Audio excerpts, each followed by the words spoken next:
मित्रों, मैं आपका भाई हनी पंडित कानपुर से। हमारा ये यूट्यूब चैनल है हनी डेली व्लॉग्स हिंदू। मित्रों, सीताराम। जैसा कि भगवा प्रणाम, सभी को राधे राधे।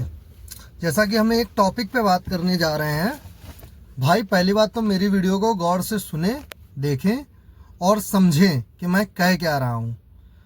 अच्छा, टॉपिक पे आते हैं। टॉपिक ये है कि आज हमारे देश के मैं प्रधानमंत्री जी की बात करूं। चलो, प्रधानमंत्री जी बहुत बड़ी बात हो गई। मैं एक आम नागरिक की बात करता हूं, एक सनातनी की, जो सनातन के लिए लड़ रहा है। एग्जाम्पल देना चाहूं तो एग्जाम्पल मैं लेना चाहूँगा एक बहुत ही लेजेंडरी पर्सन का, जो इतिहास में अभी तक दबा हुआ था, अब खुल के आया है, जिसके ऊपर मूवी भी बनी है। आपने देखी भी होगी, ज़्यादा से ज़्यादा लोगों ने देखी है, बॉक्स ऑफिस पे हिट गई है मेरे ख्याल से। छावा, संभाजी महाराज की अभी मैंने पिछले वीडियो में उसकी चर्चा की थी। तो उनके बारे में मैं उनके साथ घटित हुई कुछ घटनाओं की आपको जो है टिप्पणी बताना चाहूँगा। जैसे कि औरंगजेब ने संभाजी महाराज को 11 फरवरी 1689 ईस्वी को धोखे से पकड़वा लिया।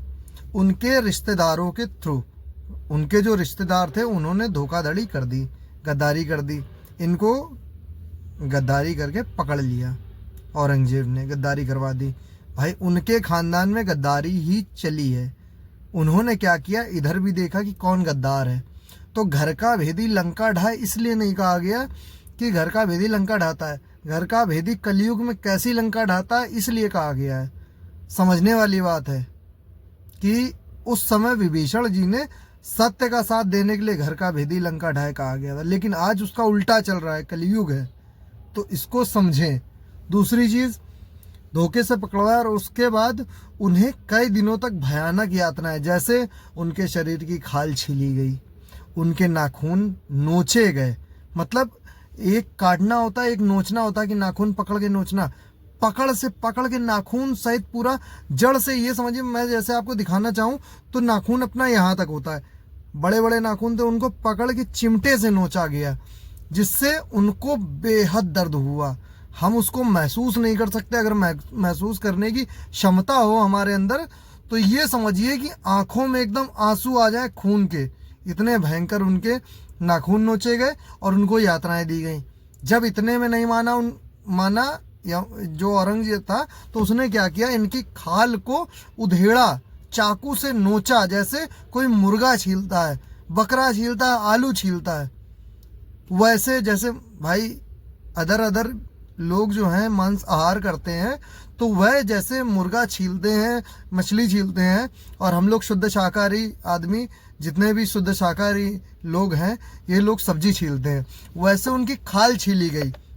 उसके बावजूद नहीं रुका। जब संभाजी महाराज हार नहीं माने तो औरंगजेब अंत तक जब उनसे लड़ता रहा, उनको यातनाएं, जंजीरों में जकड़ कर मेरे राजा को उसने बंदी बनाया। उसके बावजूद जब नहीं माना, इतने में कलेजे में उसके ठंडक नहीं पहुंची।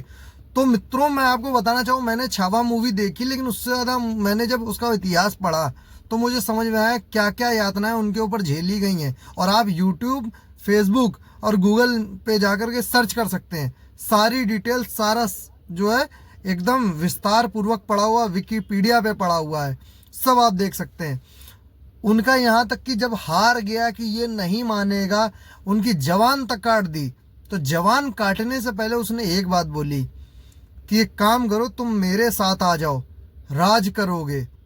तो संभाजी महाराज, हम और आप होते, खैर हम तो नहीं करेंगे, बाकी आज सेकुलर लोग हों, अगर थोड़ा सा भी जगेंगे और उनको अगर बंदी बना लिया जाए, या जो कट्टर हिंदू बनते हैं लेकिन है नहीं, उनका जब थोड़ा सा हाल बुरा होगा, तो उनसे अगर कहा जाए कि तुम मेरे साथ आ जाओ, तो हम तुम्हारा जो है बदल देंगे, काया पलट देंगे। तो काया पलटने के नाम से इंसान पलट जाएगा। लेकिन संभाजी महाराज ने क्या जवाब दिया, आप सुनेंगे तो हैरान हो जाएंगे। जिसको जिसको मालूम है वह सराहना करेगा मेरी बात का, और जिसको नहीं मालूम है सुन लो, मैं बता रहा हूँ। संभाजी महाराज ने कहा, तुम अपनी बेटी का विवाह भी मेरे साथ करोगे ना, तो भी मैं तुम्हारे साथ नहीं आऊँगा, तुम मेरे साथ आ जाओ, तुम्हें धर्म भी नहीं बदलना पड़ेगा और राज करोगे। ऐसे थे महाराज। इनके ऊपर चर्चा करने का मेरा मेन उद्देश्य ये है, संभाजी महाराज के ऊपर। मैं चाहता हूँ लोग जागें। अभी नहीं जागोगे तो कभी नहीं जागोगे। 11 फरवरी 1689 से लेकर के 11 मार्च 1689 यानी 1 महीना, उनकी 1 महीने में हत्या कर दी गई जब उन्होंने इस्लाम कबूल नहीं किया। इतने में जब नहीं माना औरंगजेब तो मित्रों उनके शरीर के इतने टुकड़े किए कि टुकड़े ढूंढने में ना आए। खैर, सिपाही ऐसे ही होने चाहिए, वफादार, कि मान लो राजा नहीं भी है तो राजा के ना होने के बावजूद सिपाही उनका बदला लें। लेकिन मेन टॉपिक ये है मेरे कहने का, पूरी कहानी का एक सार मैं आपको बता रहा हूँ। संभाजी महाराज के समय अगर उनके साथ बाकी राजा खड़े होते तो आज संभाजी महाराज शहीद ना कहलाते, अपनी मौत शिवाजी राजे की तरह मरते। शिवाजी राजे भोसले, छत्रपति शिवाजी महाराज, जिनको हम अदब से नाम ले सकते हैं, छत्रपति शिवाजी महाराज, और लेंगे मरते दम तक। उनकी तरह उनकी मृत्यु होती, क्योंकि शेर के छावा को छावा ही कहते हैं। शेर का जो बच्चा होता है उसको छावा कहते हैं मराठी में, लेकिन मैं कहूँगा शेर के छावा को छावा ही कहेंगे, संभाजी राजे भोसले। तो भाइयों, एक हो जाओ। भारतीय जनता पार्टी जैसी दिख रही वैसी है नहीं। इसको अभी लोग समझ नहीं पाए, इसलिए इधर उधर भागते हैं। वोट पूरी तरह दो। अगर 400 पार होती, ना संविधान बदलता ना कुछ होता, लेकिन आज बालाजी महाराज के नाम की अवहेलना ना होती। तो भाइयों, कृपया करके चुनाव के समय, वोट देते समय सिर्फ राम नाम देखें कि राम का नाम रहेगा, विकास भी होगा। हम बीजेपी को खाली अपने विकास के लिए नहीं, धर्म के लिए बीजेपी को लाना चाहते हैं। तो भाइयों, कुल मिला के कहने का मतलब ये है कि चाहे संभाजी राजे हों और चाहे पृथ्वीराज चौहान हो, गद्दार घर में ही होते हैं।